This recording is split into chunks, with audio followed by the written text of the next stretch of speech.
Hi hello friends, ಎಲ್ಲರಿಗೂ ನಮಸ್ಕಾರ. ಭುವನಗಿರಿ ಭುವನೇಶ್ವರಿ ಚಾನಲ್ಗೆ ಸ್ವಾಗತ. ನಾನು ನಿಮ್ಮ ಸಂಧ್ಯಾ. ಇವತ್ತು 1 ಕಪ್ ರವೆ ಹಾಗೆಯೇ MTR ಗುಲಾಬ್ ಜಾಮೂನ್ ಪೌಡರ್ನ ಬಳಸಿ ಒಂದು ಹೊಸ ಥರದ ರುಚಿಕರವಾದಂಥ ರೆಸಿಪಿ ನಿಮ್ಮ ಜೊತೆ ಶೇರ್ ಮಾಡ್ತಾಯಿದ್ದೀನಿ. ಆದಷ್ಟು ಚಿಕ್ಕ ಸೂಜಿ ರವೆಯನ್ನು ತಗೊಳ್ಳಿ. ಜೊತೆಗೆ ಇದನ್ನು ಬಳಸಿ ಈ ಥರ ರೆಸಿಪಿ ನೀವು ಯಾವತ್ತೂ ಟ್ರೈ ಮಾಡಿರೋದಿಲ್ಲ. ಮಾಡಿದರೆ ತುಂಬಾ ಟೇಸ್ಟಿಯಾಗಿರುತ್ತೆ. ನಿಮಗೆ ಗೊತ್ತಾಗುತ್ತೆ ಒಂದು ಸಲ ನೀವು ಟ್ರೈ ಮಾಡಿದ ತಕ್ಷಣವೇ. ಹಾಗಾದರೆ ಇವತ್ತಿನ 1 ಕಪ್ ಸೂಜಿ ರವೆಯ ಜೊತೆಗೆ MTR ಗುಲಾಬ್ ಜಾಮೂನ್ ಪೌಡರ್ನ ಬಳಸಿ ಮಾಡುವಂಥ ಹೊಸ ರುಚಿಕರವಾದ ರೆಸಿಪಿಯನ್ನು ಶುರು ಮಾಡೋಣ. ಅದಕ್ಕೂ ಮೊದಲು ನೀವು ಇದೇ ಫಸ್ಟ್ ಟೈಮ್ ನನ್ನ ಚಾನಲ್ನ ನೋಡ್ತಾ ಇದ್ದರೆ ಸಬ್ಸ್ಕ್ರೈಬ್ ಮಾಡ್ಕೊಳ್ಳಿ. ಹಾಗೆ ಪಕ್ಕದಲ್ಲಿರುವಂಥ ಬೆಲ್ಲೈಕನ್ನ ಕೂಡ ಒತ್ತಿ ಅದರಲ್ಲಿ ಆಲ್ ಅನ್ನೋದನ್ನ ನೀವು ಒತ್ತೋದ್ರಿಂದ ನಾನು ಹಾಕುವ ಹೊಸ ರೆಸಿಪಿ ವಿಡಿಯೋಗಳು ನಿಮಗೆ ನೋಟಿಫಿಕೇಷನ್ ಮೂಲಕ ಬಂದು ಸೇರುತ್ತೆ. ಜೊತೆಗೆ ನಾನು ಹಾಕುವ ಎಲ್ಲ ರೆಸಿಪಿ ವಿಡಿಯೋಗಳನ್ನು ನಾನು ಹಾಕಿದ ಕೂಡಲೇ ನೀವೇ ಫಸ್ಟ್ ನೋಡ್ಬೋದು. ಜೊತೆಗೆ ಟ್ರೈ ಕೂಡ ಮಾಡ್ಬೋದು ಆದಷ್ಟು ಬೇಗ. ಹಾಗಾದರೆ ಬನ್ನಿ, ಇವತ್ತಿನ ಹೊಸ ಥರದ MTR ಗುಲಾಬ್ ಜಾಮೂನ್ ಪೌಡರ್ ಜೊತೆಗೆ ಸೂಜಿ ರವೆಯನ್ನು ಬಳಸಿ ಮಾಡುವಂಥ ಹೊಸ ರೆಸಿಪಿಯನ್ನು ಶುರು ಮಾಡೋಣ. ಮೊದಲಿಗೆ ನಾನಿಲ್ಲೊಂದು ಮಿಕ್ಸಿ ಜಾರ್ನ ತೊಗೊಂಡಿದ್ದೀನಿ. ಅದಕ್ಕೆ ಇಟ್ಕೊಂಡಂಥ 1 ಕಪ್ ರವೆಯನ್ನು ಹಾಕ್ಕೋತಾ ಇದ್ದೀನಿ. ಆದಷ್ಟು ಚಿಕ್ಕ ಸೂಜಿ ರವೆಯನ್ನು ತಗೊಳ್ಳಿ. ಇದನ್ನು ನುಣ್ಣಗೆ ಪೌಡರ್ ಮಾಡ್ಕೋಬೇಕು. ಎಷ್ಟಾಗುತ್ತೆ ಅಷ್ಟು ನುಣ್ಣಗೆ ಪೌಡರ್ ಮಾಡ್ಕೊಳ್ಳೋಣ. ನೋಡಿ, ಈಗ ಇಷ್ಟು ನಯಸ್ಸಾಗಿ ನಾನು ಪೌಡರ್ ಮಾಡ್ಕೊಂಡಿದ್ದೀನಿ. ಇದನ್ನು ನಾನು ಒಂದು ಪಾತ್ರೆಗೆ ಹಾಕೋತಾ ಇದ್ದೀನಿ. ಇದಕ್ಕೆ 1 ಕಪ್ ಆಗೋಷ್ಟು ಹಾಲನ್ನು ಹಾಕಿಬಿಟ್ಟು ನಾನು ಕಲಿಸ್ಬಿಟ್ಟು ನೆನೆಯೋದಕ್ಕೆ ಬಿಡ್ತಾಯಿದ್ದೀನಿ. ಯಾವ ಕಪ್ನಲ್ಲಿ ರವೆ ತೊಗೊಂಡಿದ್ವಲ್ಲ ಅದೇ ಕಪ್ನಲ್ಲಿ 1 ಕಪ್ ಆಗೋಷ್ಟು ಹಾಲು ನೋಡಿ ಹಾಕಿಬಿಟ್ಟು ಚೆನ್ನಾಗಿ ಮಿಕ್ಸ್ ಮಾಡಿ ನೆನೆಯೋದಕ್ಕೆ ಬಿಡೋಣ. ನೋಡಿ, ಈ ಥರ ನೆನೆಯೋದಕ್ಕೆ ಬಿಟ್ಟ ಮೇಲೆ ಹೀಗೆ ಆಗುತ್ತೆ. ಒಂದು 5 ನಿಮಿಷ ನೆನೆಯೋದಕ್ಕೆ ಬಿಟ್ಟ ನಂತರ ಅದಕ್ಕೆ ನಾವು MTR ಅವರ ಗುಲಾಬ್ ಜಾಮೂನ್ ಪೌಡರ್ನ ನಾನು ಮಿಕ್ಸ್ ಮಾಡ್ತಾಯಿದ್ದೀನಿ. MTR ಗುಲಾಬ್ ಜಾಮೂನ್ ಬದಲಿಗೆ ನೀವು ಯಾವುದೇ ಗುಲಾಬ್ ಜಾಮೂನ್ ಪೌಡರ್ನ ಬಳಸ್ಬೋದು. ಸ್ವಸ್ತಿಕ್ ಅಥವಾ ಬೇರೆ ಯಾವುದೇ ಪೌಡರ್ನು ಕೂಡ ನೀವು ಬಳಸ್ಬೋದು. ಅದನ್ನು ಹಾಕಿಬಿಟ್ಟು 1 ಕಪ್ ಆಗೋಷ್ಟು ನೀರನ್ನು ತಗೊಳ್ಳಿ. ನೀರನ್ನು ಕೂಡ ಸ್ವಲ್ಪನೇ ಹಾಕೋತಾ ಮಿಕ್ಸ್ ಮಾಡ್ಕೋತಾ ಹಿಟ್ಟನ್ನು ಮೃದುವಾಗಿ ಕಲಿಸ್ಕೊಳ್ಳಿ. ಪುಡಿ ಮಾಡಿ ಮಿಕ್ಸ್ ಮಾಡಿಟ್ಟಂಥ ಸೂಜಿ ರವೆ ಜೊತೆ ಗುಲಾಬ್ ಜಾಮೂನ್ ಪೌಡರ್ ಪೂರ್ತಿಯಾಗಿ ಮಿಕ್ಸ್ ಆಗಬೇಕು. ಅಲ್ಲಿ ತನಕ ಚೆನ್ನಾಗಿ ಮೆತ್ತಗೆ ಕಲಸಿಟ್ಕೊಳ್ಳಿ. ನೋಡಿ, ಈಗ ನಾನು ಕಲಿಸ್ಬಿಟ್ಟು ಇಟ್ಕೊಂಡಿದ್ದೀನಿ. ಇದನ್ನು ನಾನು ಸುಮಾರು 10 ನಿಮಿಷಗಳ ಕಾಲ ನಾನು ಒಂದು ಮುಚ್ಚಳ ಮುಚ್ಚಿ ರೆಸ್ಟ್ ಮಾಡ್ಲಿಕ್ಕೆ ಇಡ್ತೀನಿ. ಈಗ ಇದಕ್ಕೆ ನಾನು ಸುಮಾರು 1.5 ಸ್ಪೂನ್ ಆಗೋಷ್ಟು ತುಪ್ಪನ ಹಾಕಿದ್ದೀನಿ. ತುಪ್ಪನ ಹಾಕಿಬಿಟ್ಟು ಚೆನ್ನಾಗಿ ಮಿಕ್ಸ್ ಮಾಡ್ಕೊಳ್ಳೋಣ. ಇನ್ನೊಂದು ಸಲ ತುಪ್ಪ ಹಾಕೋದ್ರಿಂದ ಟೇಸ್ಟ್ ಕೂಡ ಚೆನ್ನಾಗಿರುತ್ತೆ. ಈಗ ಇದನ್ನು ಚೆನ್ನಾಗಿ ಮಿಕ್ಸ್ ಮಾಡಿ ಮೆತ್ತಗೆ ಕಲಿಸ್ಕೊಳ್ಳೋಣ. ಹಾಗೆ 1 ಸ್ಪೂನ್ ಆಗೋಷ್ಟು ತುಪ್ಪನ ಒಂದು ಪ್ಲೇಟಿಗೆ ತೆಗೆದಿಟ್ಕೊಂಡಿದ್ದೆ. ಅದನ್ನು 2 ಕೈಗೆ ಚೆನ್ನಾಗಿ ಸವರ್ಕೊಂಡು ಸ್ವಲ್ಪ ಹಿಟ್ಟನ್ನು ತೆಗೆದು ಉಂಡೆ ಮಾಡ್ಕೊಳ್ಳೋಣ. ನಿಮಗೆ ಯಾವ ಥರ ಶೇಪ್ ಬೇಕು ಆ ಥರ ಶೇಪ್ ಕೊಡ್ಬೋದು. ಉಂಡೆ ಥರ ಬೇಕಿದ್ರೂ ಮಾಡ್ಬೋದು ಅಥವಾ ಸ್ವಲ್ಪ ತಟ್ಟಿಬಿಟ್ಟು ವಡೆ ಥರ ಶೇಪ್ ಕೂಡ ಮಾಡ್ಕೋಬೋದು.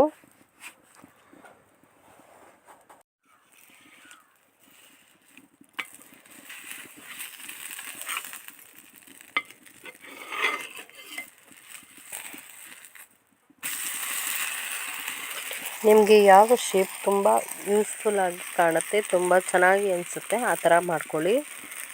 ನೋಡಿ, ನಾನು ರೌಂಡ್ ಶೇಪಲ್ಲೇ ಮಾಡ್ಕೋತಾ ಇದ್ದೀನಿ.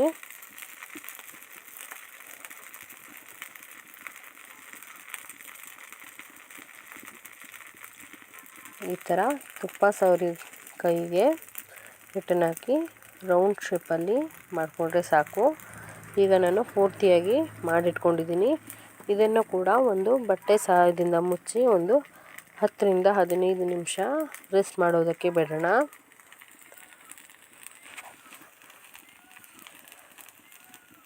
ಇದು ರೆಸ್ಟ್ ಆಗೋ ಟೈಮ್ನಲ್ಲಿ ನಾವು ಒಂದು ಸ್ವಲ್ಪ ಸಕ್ಕರೆ ಪಾಕನ ರೆಡಿ ಮಾಡ್ಕೊಳ್ಳೋಣ.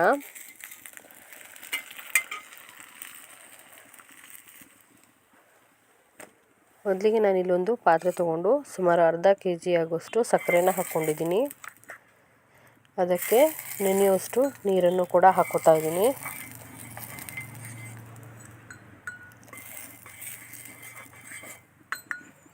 ಈಗ 2 ಏಲಕ್ಕಿ ಹಾಗೆ 3 ಲವಂಗನ ಪೌಡರ್ ಮಾಡ್ಕೊತಾ ಇದ್ದೀನಿ ಕಲ್ಲಲ್ಲಿ. ಈಗ ಪುಡಿ ಮಾಡ್ಕೊಂಡಿರೋದನ್ನು ಕೂಡ ನಾನು ಸಕ್ಕರೆ ಪಾಕಕ್ಕೆ ಹಾಕೋತಾ ಇದ್ದೀನಿ. ಇದನ್ನು ಮಿಕ್ಸ್ ಮಾಡಿಬಿಟ್ಟು ಸ್ವಲ್ಪ ಕುದಿಯೋದಕ್ಕೆ ಬಿಡೋಣ. ಇದು ಚೆನ್ನಾಗಿ ಕುದಿಬೇಕು, ಒಂದೆಳೆ ಪಾಕ ಬರೋ ತನಕ.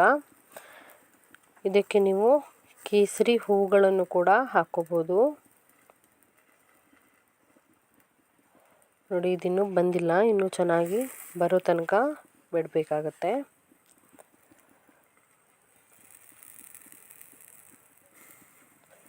ಈಗ ನೋಡಿ ಫ್ರೆಂಡ್ಸ್, ಇದು ಬಂದಿದೆ ನೋಡಿ. ಇದು ಸ್ಲೈಟಾಗಿ ಅಂಟು ಒಂದೆಳೆ ಪಾಕ ಬಂದರೆ ಸಾಕಾಗುತ್ತೆ. ಈಗ ಇದನ್ನು ಲೋ ಫ್ಲೇಮಲ್ಲೇ ಇಟ್ಕೊಳ್ಳೋಣ. ಇನ್ನೊಂದು ಪಾತ್ರೆಗೆ ನಾನು ತುಪ್ಪನ ಬಿಸಿ ಮಾಡೋದಕ್ಕೆ ಇಟ್ಟಿದ್ದೆ ಬಾಣಲಿಯಲ್ಲಿ. ತುಪ್ಪ ಬದಲಿಗೆ ನೀವು ಕೊಬ್ಬರಿ ಎಣ್ಣೆನ ಕೂಡ ಯೂಸ್ ಮಾಡ್ಬೋದು. ಬಿಸಿ ಆದ ನಂತರ ಮಾಡಿಟ್ಕೊಂಡಂಥ ಉಂಡೆಗಳನ್ನು ಒಂದೊಂದಾಗಿ ಹಾಕ್ಕೊಳ್ಳೋಣ. ಉಂಡೆಗಳನ್ನ ಹಾಕಿ ಡೀಪ್ ಫ್ರೈ ಮಾಡ್ಕೋಬೇಕು. ಇದು ಮೀಡಿಯಮ್ ಫ್ಲೇಮ್ನಲ್ಲೇ ಇಟ್ಕೋಬೇಕು ಆದಷ್ಟು. ಇದು ಚೆನ್ನಾಗಿ ಗೋಲ್ಡನ್ ಬ್ರೌನ್ ಕಲರ್ ಬರೋವರೆಗೂ ನೀವು ಉಂಡೆಗಳನ್ನು ಸ್ವಲ್ಪ ಕೆದಕ್ತಾನೆ ಫ್ರೈ ಮಾಡ್ಕೋಬೇಕಾಗತ್ತೆ. ಇಲ್ಲಾಂದರೆ ಒಂದು ಕಡೆ ಫ್ರೈ ಆದರೆ ಇನ್ನೊಂದು ಕಡೆ ಫ್ರೈ ಆಗಿರೋದಿಲ್ಲ. ಜೊತೆಗೆ ಒಡೆದೋಗೋ ಚಾನ್ಸಸ್ ಕೂಡ ಇರುತ್ತೆ. ಹಾಗಾಗಿ ನಿಧಾನಕ್ಕೆ ಉಂಡೆಗಳನ್ನು ಈ ಥರ ಮಿಕ್ಸ್ ಮಾಡ್ಕೋತಾ ಫ್ರೈ ಮಾಡ್ಕೋಬೇಕು.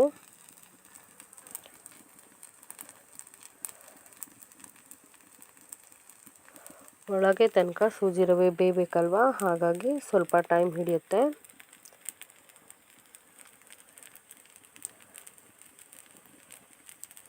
ಈಗ ಫ್ರೈ ಆಗಿದೆ. ಇವುಗಳನ್ನು ನಾನು ಡೈರೆಕ್ಟಾಗಿ ಕುದೀತಾ ಇರುವಂಥ ಸಕ್ಕರೆ ಪಾಕಕ್ಕೆ ಹಾಕ್ಕೋತಾ ಇದ್ದೀನಿ. ಇವನ್ನ ಪೂರ್ತಿಯಾಗಿ ಸಕ್ಕರೆ ಪಾಕಕ್ಕೆ ಹಾಕ್ಕೊಳ್ಳೋಣ.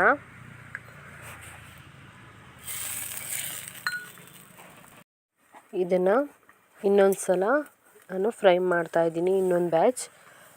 ನೋಡಿದ್ರಲ್ಲ ಫ್ರೆಂಡ್ಸ್, ಎಷ್ಟು ಈಸಿಯಾಗಿ ಸೂಜಿ ರವೆ ಹಾಗೂ MTR ಗುಲಾಬ್ ಜಾಮೂನ್ ಪೌಡರ್ನ ಬಳಸಿ ಹೊಸ ಥರದ ಹೊಸ ರೆಸಿಪಿಯನ್ನು ಹೇಗೆ ಮಾಡೋದು ಅಂತ. ನಾವೇನು ಸಕ್ಕರೆ ಪಾಕಕ್ಕೆ ಹಾಕಿದ್ದೀವಲ್ಲ, ಅದು ಓವರ್ ನೈಟ್ ಇದ್ದರೆ ತುಂಬಾ ಒಳ್ಳೆಯದು. ನಿಮಗೆ ಓವರ್ ನೈಟ್ ಇಡೋದಕ್ಕೆ ಸಮಯ ಇಲ್ಲಾಂದರೆ ಕನಿಷ್ಠ ಒಂದು 4 ತಾಸಾದರೂ ನೆನೆಯೋದಕ್ಕೆ ಬಿಡಿ. ಗ್ಯಾಸ್ಗೆ ಎಲ್ಲವನ್ನು ಹಾಕಿ ಶಿಫ್ಟ್ ಮಾಡಿದ ಮೇಲೆ ಗ್ಯಾಸ್ ಆಫ್ ಮಾಡಿ ಒಂದು ಪಾತ್ರೆಯ ಮುಚ್ಚಳವನ್ನು ಮುಚ್ಚಿಬಿಟ್ಟು ಒಂದು 4 ಅವರ್ ಬಿಡಬೇಕಾಗತ್ತೆ.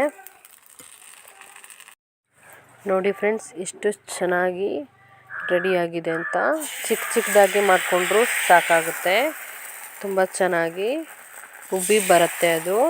ನೀವು ಸಕ್ಕರೆ ಪಾಕಕ್ಕೆ ಹಾಕಿದ ನಂತರ ಎಷ್ಟು ಸ್ಮೂತಾಗಿ, ಎಷ್ಟು ಜ್ಯೂಸಿಯಾಗಿರುವಂಥ ಜಾಮೂನ್ಗಳು ಇಲ್ಲಿ ರೆಡಿಯಾಗಿದೆ ಅಂತ ನೋಡಿ. ಎಷ್ಟು ಒಳಗೆ ಕೂಡ ನಾವು ಇದಕ್ಕೆ ಸೂಜಿ ರವೆಯನ್ನು ಆ್ಯಡ್ ಮಾಡಿದ್ದೀವಿ ಅಂತ ಕೂಡ ಯಾರಿಗೂ ಗೊತ್ತಾಗೋದಿಲ್ಲ. ಅಷ್ಟು ಸಾಫ್ಟಾಗಿ ಜ್ಯೂಸಿಯಾಗಿ ಕೂಡ ಇರುತ್ತೆ. ಈ ರೆಸಿಪಿ ನಿಮಗೆ ಇಷ್ಟ ಆಗಿದೆ ಅನ್ಕೋತೀನಿ. ಇಷ್ಟ ಆಗಿದರೆ ಒಂದು ಲೈಕ್ ಮಾಡಿ, ಹಾಗೆ ಶೇರ್ ಮಾಡಿ. ಜೊತೆಗೆ ನಿಮ್ಮ ಫ್ಯಾಮಿಲಿ ಫ್ರೆಂಡ್ಸ್ ಜೊತೆಗೆ ಶೇರ್ ಮಾಡೋದನ್ನ ಮಾತ್ರ ಮರಿಬೇಡಿ. ಇದೇ ಫಸ್ಟ್ ಟೈಮ್ ನನ್ನ ಚಾನಲ್ನ ನೋಡ್ತಾ ಇದ್ದರೆ ಪ್ಲೀಸ್ ಸಬ್ಸ್ಕ್ರೈಬ್ ಆಗಿ, ಹಾಗೆ ಬೆಲ್ ಐಕನ್ನ ಕೂಡ ಒತ್ತಿ. ಅದರಲ್ಲಿ ಆಲ್ ಅನ್ನೋದನ್ನ ಒತ್ತೋದ್ರಿಂದ ನಾನು ಹಾಕೋ ಹೊಸ ರೆಸಿಪಿ ವಿಡಿಯೋಗಳು ನಿಮಗೆ ಸಿಗುತ್ತೆ. ಹಾಗಾಗಿ ಪ್ಲೀಸ್ ಸಬ್ಸ್ಕ್ರೈಬ್ ಆಗಿ ಪೂರ್ತಿ ವಿಡಿಯೋನ ನೋಡಿ. ಮತ್ತೊಂದು ಹೊಸ ರೆಸಿಪಿ ಜೊತೆ ಮತ್ತೆ ಸಿಗ್ತೀನಿ. ಅಲ್ಲಿವರೆಗೂ keep watching Bhuvanagiri Bhuvaneshwari channel. Thank you.